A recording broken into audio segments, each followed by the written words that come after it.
Hong Kong's government said actions threatened by President Donald Trump are unjustified, and that China is within its legitimate rights to pursue new national security laws that Beijing says will help quell months of unrest.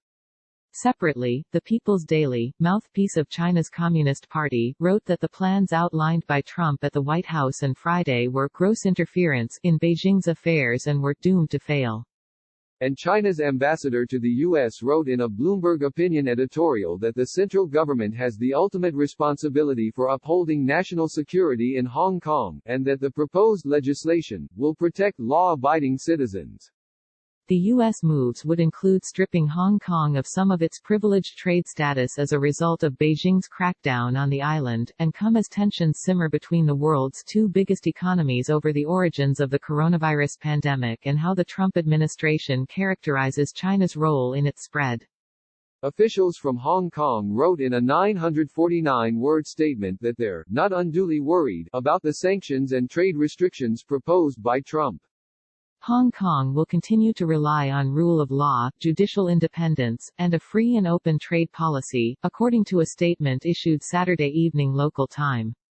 Officials defended the actions of China's legislature, which this week approved a plan to draft legislation that China has called essential to national security, and which Hong Kong democracy advocates have said will curb freedom of speech and undermine an independent judiciary.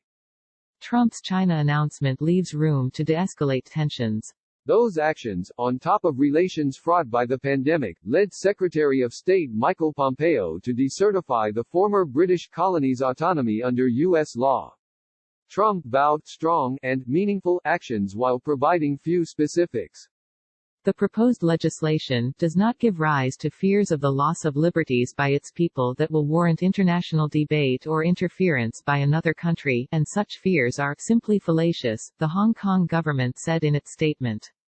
We note with deep regret that President Trump and his administration continue to smear and demonize the legitimate rights and duty of our sovereign to safeguard national security in the Hong Kong Special Administrative Region, which in turn is aimed at restoring stability to Hong Kong society, the statement said.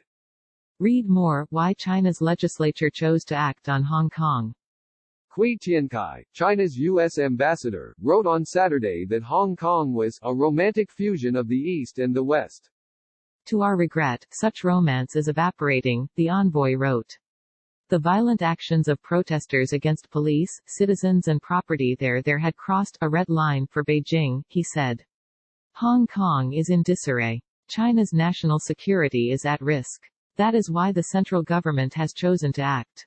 Hong Kong has been roiled by protests, some of them violent, since last year as demonstrators sought full democracy and police accountability, demands which remain unmet. The coronavirus pandemic had, until recently, kept protesters at home. Larger demonstrations have returned in the past week as people fought controversial legislation to criminalize disrespect toward China's national anthem and Beijing's efforts to impose the new security law on the territory, which has had relative autonomy since being returned to China by Britain in 1997. China's rubber stamp legislature on Thursday approved a proposal for sweeping new national security laws for Hong Kong, but it could take Chinese officials months to sort out details of laws banning subversion, secession, terrorism and foreign interference. The People's Daily reported that China would be firm in responding to any U.S. moves, without specifying what actions Beijing might take. With assistance by Jordan Robertson.